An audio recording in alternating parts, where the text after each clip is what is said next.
Hola, ¿qué tal? Pues bienvenidos al segundo episodio de este podcast de Parques y Vida Silvestre. El día de hoy nos encontramos con la veterinaria Marcela Aguayo. Muchas gracias por estar aquí. Gracias. Y nos encontramos con el biólogo Ricardo Magín. Gracias por estar acá. El episodio del día de hoy vamos a estar platicando sobre coexistencia de fauna y también qué hacer en caso de estos avistamientos de fauna. Primero quiero que me cuenten qué es lo que hacen ustedes día a día. Estos compañeros están en el departamento de inspección y vigilancia, entonces platiquen un poquito qué es lo que hacen normalmente. Bueno, como parte de inspección y vigilancia, una de las actividades que tenemos es el dar la atención a los reportes de conflicto con fauna silvestre, ya sea a través de dar recomendaciones, en algunas, depende de cada caso, es acudir al sitio, a veces implica hacer rescate de fauna. Y todas estas acciones, pues bueno, obviamente van inmersas dentro de también la educación ambiental, que la educación ambiental yo creo que va inmersa en todas las áreas dentro de Parques y Vida Silvestre, ¿no? Entonces, bien comenta Marce, realmente una de las acciones fuertes también que realizamos dentro del área es el dar atención o dar salida a los problemas que se pudieran llegar a presentar, que generalmente los conocemos como conflictos, ¿no? Entonces, pues realmente yo creo que aquí el tema de la coexistencia es fundamental por el tema que bien mencionábamos, conflicto. Sí, justamente hablando de esto de la coexistencia, para ustedes, ¿qué sería una coexistencia con la fauna que tenemos aquí en Nuevo León? ¿Cómo la definirían? Pues sería que dos o más especies puedan existir o vivir en un mismo espacio sin entrar en situaciones de conflicto en el que se afecten de forma negativa entre ellos. Que muchas veces eso es, ahorita mencionábamos la palabra conflicto, ¿no? Que yo creo que va acompañada y derivada de la coexistencia que queremos lograr. Al final de cuentas, nosotros tenemos dos objetivos como Parques y Vida Silvestre. Una es la conservación de las especies. Todas las acciones que hacemos, los rescates, las reubicaciones, las liberaciones de las especies, son siempre para la conservación de las mismas, ¿no? Y otra parte fundamental es poder llegar a generar esta coexistencia derivada de todo este conflicto. Y ahorita que mencionaban esto de la fauna, yo creo que algo muy importante es explicar la diferencia entre lo que es una fauna silvestre, una fauna urbana y fauna doméstica. Entonces, ¿qué les parece si platicamos sobre la diferencia entre esta fauna y bueno, ya luego más adelante qué hacer en caso de encontrarnos con fauna? Las especies que son silvestres, actualmente tenemos especies que son silvestres y que se consideran ya especies presentes en la urbanidad. ¿Sí? ¿Cuáles son los casos? El mapache, el tlacuache. Pero no olvidemos que son especies que siguen siendo especies nativas en el estado de Nuevo León. ¿Sí? O sea, son especies que son silvestres, pero se han adaptado también a vivir en la urbanidad. Esto, a diferencia de las especies domésticas, pues ellos sí cumplen un rol ecológico, ¿no? Nosotros recibimos muchas llamadas de rescates hacia tlacuaches, hacia mapaches, donde nosotros podemos poner una comparativa, ¿no? Nosotros que vemos también por la parte silvestre y donde nosotros vemos en un todo. Pero cuando vemos a nivel de roles ecológicos, nos conviene siempre más tener a una especie silvestre porque ya tiene un rol ecológico como tal. Es el caso de los tlacuaches. El tlacuache lo que hace es que él de forma natural se alimenta de ectoparásitos. Esto, con ectoparásitos me refiero a que son garrapatas, pulgas y todos estos animales que van parasitando a las especies que son domésticas. En su experiencia, ¿cuáles son los casos más comunes que les toca atender hablando de fauna urbana para puntualizar en esta diferencia que comentábamos al principio?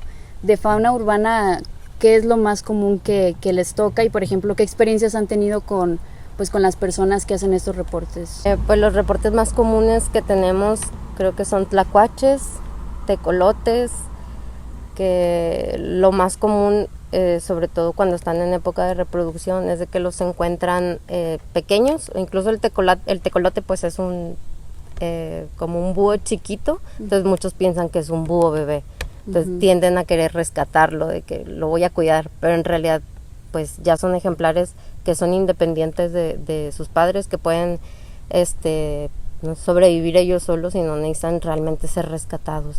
Pero las personas los ven pequeños y como que tienen esa necesidad de rescatar.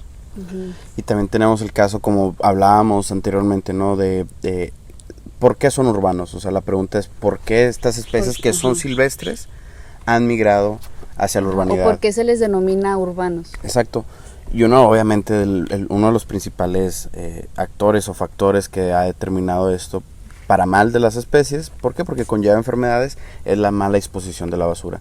Tenemos también muchísimos reportes donde al momento de que nosotros acudimos, cuando nos mencionan que tienen estas presencia de fauna urbana, llámese mapaches, normalmente los mapaches tienen hábitos así como medios pues de pandillas, o sea, forman ellos sus pandillas y atacan las botes de basura y andan haciendo un regadero. Entonces muchas veces las plazas comerciales, escuelas o lugares donde tienen contenedores para la basura nos hablan, pero al momento de ir realmente los ejercicios de la disposición de la basura son malas.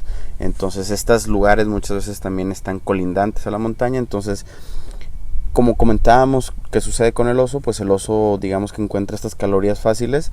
Entonces lo mismo sucede con los mapaches, pero pues digamos que las especies de mapaches o los individuos de la especie son más pequeños y pues bueno, nos hemos acostumbrado a verlos, ¿no? En la urbanidad. Entonces recibimos este tipo de reporte muy seguido. En estos sitios también muchas veces hay esta situación donde también se les alimenta. Ese es otro de los factores. Hemos visto, no sé si recuerdas el caso de una señora que puso un bebedero y que nos reportó el mapache. Ahí se juntó, en este caso específico se juntó todo lo que ahorita mencionábamos. Fue un tlacuache. El tlacuache estaba totalmente mordisqueado por perros, pero al lado del tlacuache estaba agonizando, pero al lado del tlacuache estaba un bebedero, o sea, una persona le puso un bebedero y le ponía comida. Entonces, si nosotros sabemos que como existen en estos dueños irresponsables, hay perros como tal en las calles y ponemos bebederos, pues esto hacemos que las especies también silvestres convergen en este mismo punto. Y esto es malo, ¿por qué? Porque estamos haciendo que ellos migren de su hábitat natural hacia la urbanidad. Y no solo eso, sino se convierte en un punto donde también es un núcleo de enfermedades. ¿Por qué? Porque llega un perro, llega un mapache, llega un tlacuache, llega un gato. Entonces empieza a haber un núcleo de enfermedades, ¿no? Por fluidos. Entonces ahí vamos, la señora dice, es que yo le quise poner agua, yo quise hacer el bien, pero pues lo único que hizo fue traer a especies silvestres a la urbanidad y pues realmente siempre van a salir perdiendo estas especies. Sí, por supuesto. Yo creo que es importante tocar ese tema de el ser dueños responsables, obviamente por el bienestar de la mascota que tenemos y también por la fauna que pueden afectar, ¿no? Porque a lo mejor son pues casos de omisión donde nosotros directamente no estamos afectando a la fauna, pero al no ser un dueño responsable, pues nuestra mascota sale y hace daños que nosotros ni nos enteramos. En realidad no necesitan volverse como tal un animal feral. Muchos de estos son perros que andan en la calle y a lo mejor en la noche regresan a su domicilio, pero son callejeros. Y aún así tienden a presentar ciertas conductas de depredación.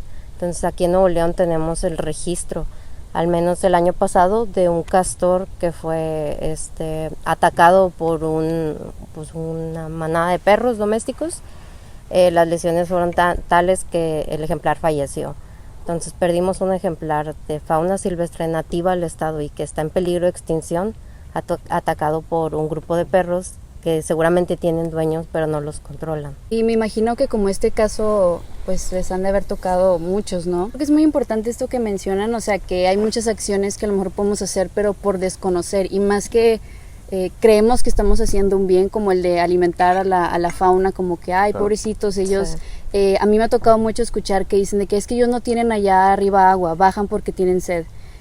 ¿Qué tan cierto es esto? O sea, ¿por qué creen o por qué la gente dirá tanto esto de que es que allá no tienen nada, por eso bajan? No es que no tengan en su hábitat los recursos, sino que nosotros se los ponemos muy fáciles. Entonces al final ellos van a buscar siempre ser más efectivos, o sea, en vez de estar caminando mucho hasta encontrar o dar con ese recurso o competir con otro animal por ese recurso, pues resulta que en la casa de tal vecina está un platito lleno de comida o está en el caso de los osos hay un contenedor de basura con restos de comida, pues siempre van a preferir, o hay una alberca con mucha agua para que él pueda refrescarse, tomar todo el agua que él quiera, y además encontrar alimentos en árboles frutales, por ejemplo, que muchas veces la gente tiene árboles frutales, eso también atrae a la fauna.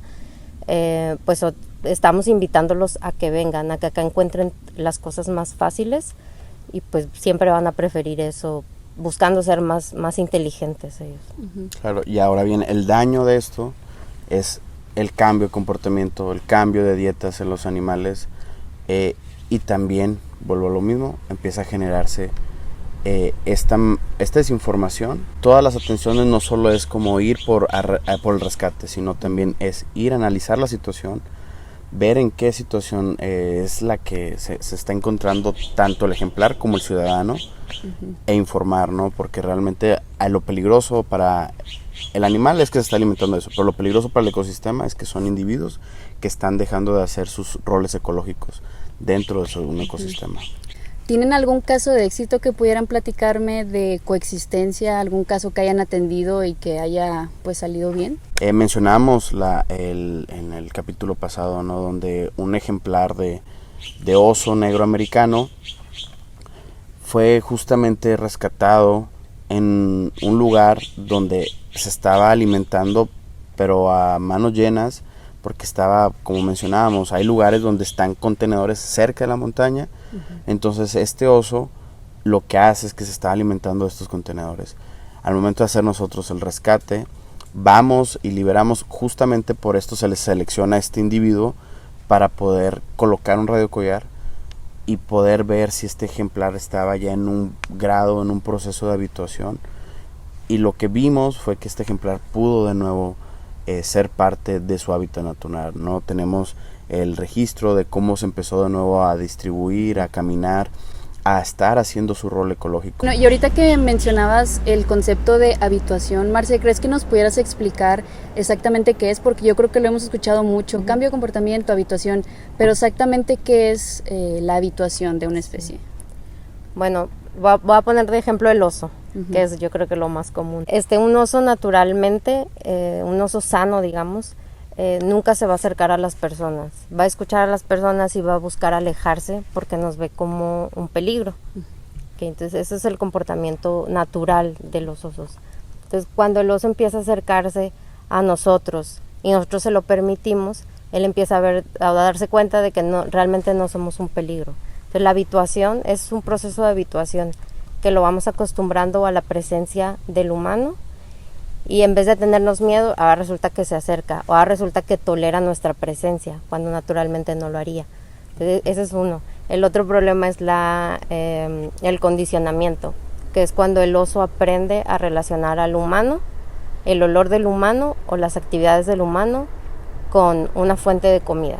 Es decir, a lo mejor nosotros no le dimos como tal de comer, pero él se dio cuenta que donde hay humanos va a haber restos de comida ya cuando el humano se vaya. Entonces constantemente va a estar buscando acercarse a donde haya actividad de humanos o donde vea a un humano, porque va a saber que ahí va a encontrar comida fácil. Entonces ese es el condicionamiento, que empieza a relacionar al humano con una fuente de alimento. Entonces estos cambios pues los vamos provocando en los animales, y el problema es que cada vez vamos a tener osos que cada vez se acercan más, cada vez le pierden miedo al humano y cada vez entran más en situaciones de conflicto. Y como dice Magín, dejan la montaña, dejan de estar haciendo su rol, o dejan de estar comiendo su dieta natural para buscar la dieta de los humanos, que es pues mucho más rica en calorías y de más fácil acceso. Sí, claro, ¿no? Y estas especies de fauna silvestre, pues lo natural es que vean a una persona y huyan, ¿no? O sea, sí. Cuando hemos visto estos casos que se han hecho muy populares, pues son osos que se acercan a las personas porque pues ya no les tienen miedo, porque como mencionas, pues relacionan persona, pues un recurso, ¿no? Entonces... Y cuando vemos eso, o sea, perdón, pero sí, cuando vemos eso de que se acercan a la persona, ya hubo un proceso de habituación muy largo antes, o sea, no fue de que apenas el oso está empezando, no. O sea, fue poco a poco, cada vez se fue acercando un poquito más. Entonces ya cuando llegan a ese punto, ya es un oso que atravesó muchas situaciones de conflicto y que le hemos permitido para llegar a ese punto de habituación. Exacto, y hay, suponiéndose, el proceso de habituación es el proceso que realiza el individuo silvestre, por así decirlo. Pero los humanos realizamos también acciones que inconscientemente se van llevando como cultura, que es totalmente negativo y favorece a este proceso de habituación, como que creo que tenemos el caso muy sonado del Cerro La Silla con los cuatís. Entonces ya se empieza a hacer costumbre, se empieza a hacer una mala cultura de que si vamos a un cerro, llevo mi manzana, pero también llevo cacahuates para darle a la vida silvestre. Lo que no sabemos, nosotros vamos una vez al cerro y bajamos, pero lo que no sabemos es que este animal ya se quedó con este aprendizaje. Hay otros casos donde a los osos, pues bueno, los consideran parte ya de las colonias, los consideran, ha habido reportes donde ellos nos dicen, es que aquí anda la mascota, pero la mascota ya se hizo problemática. No hay que confundir, de nuevo, podemos volver a retomar qué es una especie doméstica, que estas son las mascotas.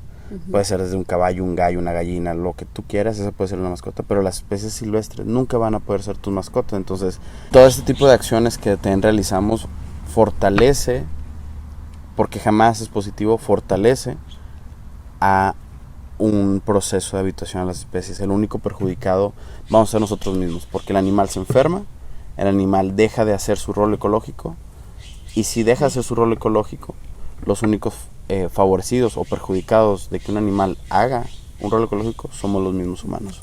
Sí. Y muchas personas nos comentan de que es que yo no le doy comida de humano, yo le doy frutas, o sea, como si fuera pues lo más cercano a la dieta natural, exactamente.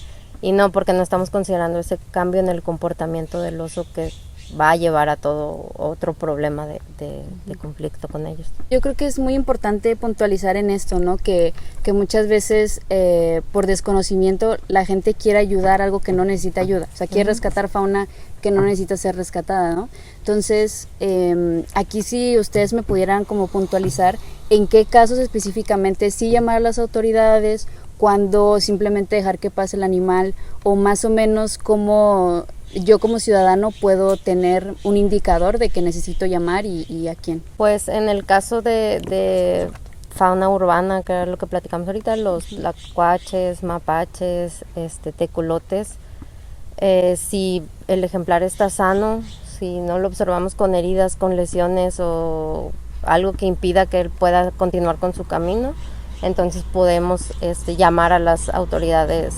En el caso de fauna lesionada, herida, en ese caso podemos llamar a las autoridades, ya sea Parques de Vida Silvestre o Protección Civil. En el caso de osos, pues es igual, si el oso está haciendo algo natural para el oso, pues simplemente retirarnos, no acercarnos, no tomar fotografías, dejar al ejemplar. No darle comida. Exactamente.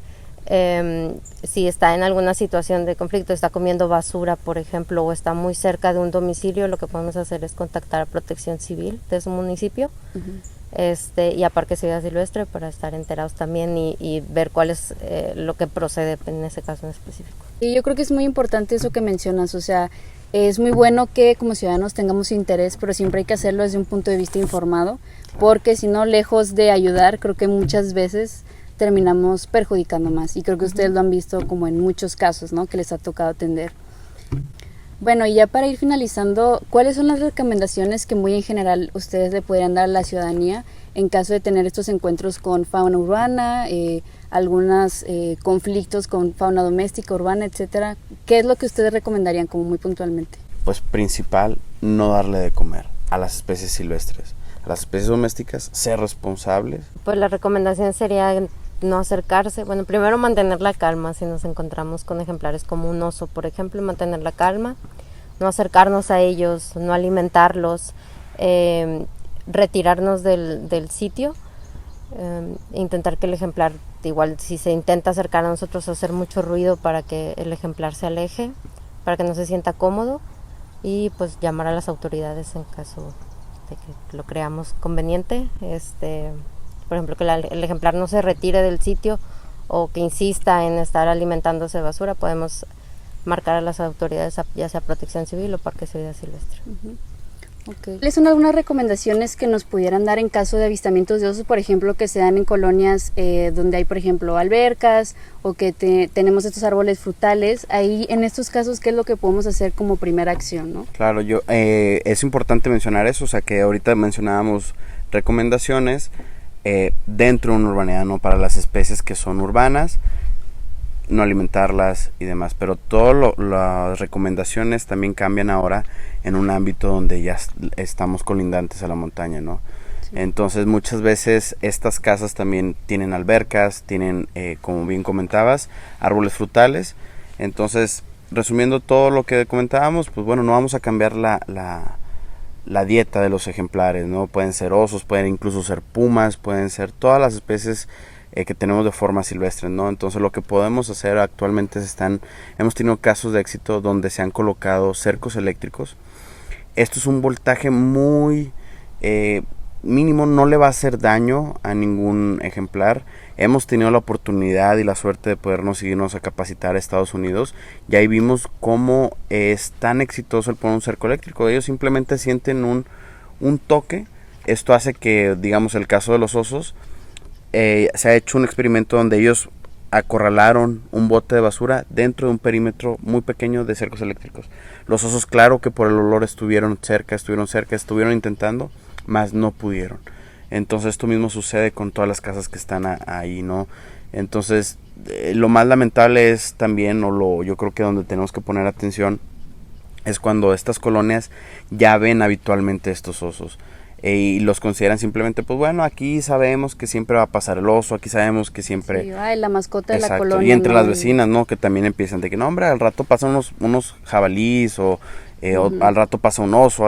Esto es malo, o sea, son indicadores que ya nos están determinando que los animales que están ahí de forma silvestre están ya con un proceso de habituación. Y esto es derivado a que hay atrayentes, ya sea árboles frutales, albercas, bebederos. La gente los está dando de comer. La basura, yo creo que es algo que coincidimos que muchos de los problemas de encuentros con fauna tienen que ver con el mal manejo de los residuos. Que es muy, muy, muy importante que los residuos humanos no estén al alcance disponibles para la fauna, porque pueden atraer tanto a osos como a mapaches, que son muy hábiles con las manos y cosas así. Entonces, parte de las recomendaciones también son estos contenedores, ¿no? Que son especiales para fauna, ¿no? Claro, que la gente los pueda poner. Claro, vimos estos contenedores también en esta capacitación que te mencionábamos, donde también tienen un grado de éxito increíble. De hecho, una cosa mencionábamos ahorita, las recomendaciones para la gente que vive cerca de la montaña, pero también las recomendaciones para la gente que va a las montañas, pero también cuáles son las recomendaciones para ellos. Aquí tenemos algunos artefactos que son muy buenos. Este es un gas pimienta que solamente sería para el caso de la gente que va a las montañas, y no es estrictamente que pues bueno, voy a la montaña, lo voy a comprar y voy a usarlo, voy a buscar y usarlo. No, esto es meramente lo que mencionabas, un encuentro, ¿no? Poder evitar cualquier tipo de acercamiento. Como hemos tenido los casos tan mediáticos que el oso se acerca tanto, con esto podemos evitar que el oso se acerque, ¿no? Ajá, que nos vea como amigos, o sea, que no nos vea como un peligro. Y esto entra dentro de un condicionamiento aversivo. Esto quiere decir que, pues bueno, son simplemente estímulos negativos para el animal, a diferencia de darle de comer, que son estímulos positivos. Pues bueno, al momento de rociar algo, incluso no para él, simplemente a distancia, y que no va a presentar, esto no va a generar un daño letal para el animal. Uh-huh. Es más letal estar dándole de comer. Es muchísimo más letal. El resultado termina en obstrucciones intestinales, que realmente al final eso sí los termina matando, ¿no? Que terminan cruzando carreteras, pero porque ya los incentivamos a darle comer. Esto terminan en accidentes como atropellos y demás. Hay una frase, ¿no? que dicen ustedes, el de un oso alimentado es un oso muerto, como que si quieres matar a un oso, aliméntalo. Sí. Exacto. Si quieres matar a un oso, aliméntalo. ¿Por qué? Porque vas a enseñarlo a cruzar calles, a alimentarse de plásticos. Otra de los instrumentos o herramientas que podemos tener, esto tanto para la gente que vive cerca y también la gente que practica senderismo, porque también nos hacen mucho los reportes de que, oye, está aquí un oso, pero pues él simplemente está caminando. Nos envían los videos, oye, con una simple corneta, lo único que puedes hacer, volvemos a lo mismo, condicionamiento aversivo, no la voy a accionar, pero presenta un ruido, estímulo auditivo muy negativo. ¿Dónde, por ejemplo, dónde podemos conseguir este tipo de cosas? Claro, este tipo de cosas las podemos comprar en Amazon como tal. O sea, si buscamos... ¿Cómo se llaman? O sea, corneta de aire comprimido y como un spray antiosos y les aparece.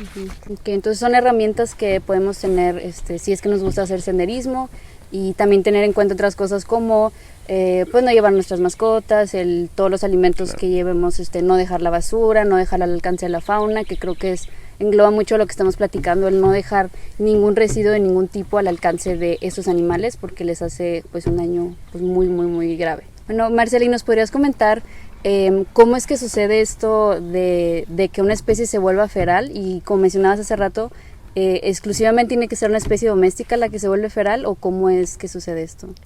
Sí, generalmente es la fauna doméstica la que se vuelve feral, ese es el camino. Entonces, como fauna doméstica lo podemos describir que son todos los que dependen de nosotros, un perro, un gato, incluso ganado, una vaca, una cabra, una oveja, caballos, cerdos, toda esta fauna que depende completamente de nosotros, que nosotros nos beneficiamos de su compañía o de algo que obtenemos de ellos, como la leche, no sé, las gallinas también, que las tienen así en granjas. Todo esto es fauna doméstica, entonces es muy común que por ejemplo, en el caso de los gatos o de los perros, se nos escapen o los dejemos salir, porque muchas personas tienen la creencia de que los gatos, para ser felices, tienen que salir de la casa, no pueden vivir encerrados. Entonces les enseñamos a que salgan a la calle, muchas veces ya ni regresan. Entonces esos animales empiezan a buscar un lugar en el medio silvestre, ya fuera de nuestro control, y es cuando se vuelven una población feral, se empiezan a reproducir, empiezan a depredar y empiezan a ya ser ellos a subsistir sin el cuidado del humano, sin depender del humano completamente. Y es muy importante mencionar que especies domésticas pues son especies que no tienen una distribución natural aquí. Entonces lo peligroso de que un gato, de que un perro se acostumbre al medio silvestre es que, como no tiene un rol en el ecosistema, pues básicamente va a estar haciendo un desequilibrio, un disturbio. Entonces mencionar eso, que las especies domésticas son especies que fueron traídas de otros lados pues con estos fines, ¿no? De compañía, de obtener algo, pero no es una especie que aquí de manera natural tenga un rol y nos vaya a beneficiar en algo. Pues yo creo que son muy puntuales las recomendaciones que aquí mencionamos sobre no alimentar a la fauna en general y el ser dueños responsables, porque la fauna doméstica también puede perjudicar a la fauna silvestre que tenemos, y de maneras que a lo mejor ni nos imaginábamos que puedan hacer daño.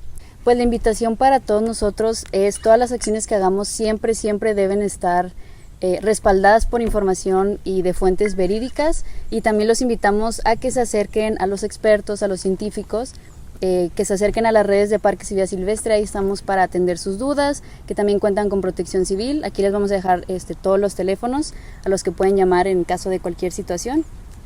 Y bueno, pues muchas gracias, Marcela, Magín, por haber estado aquí. Pues nada, nos estaremos viendo pronto en algún otro episodio hablando de alguna otra cuestión de nuestro estado. Claro que sí. Gracias. Nos vemos. Gracias.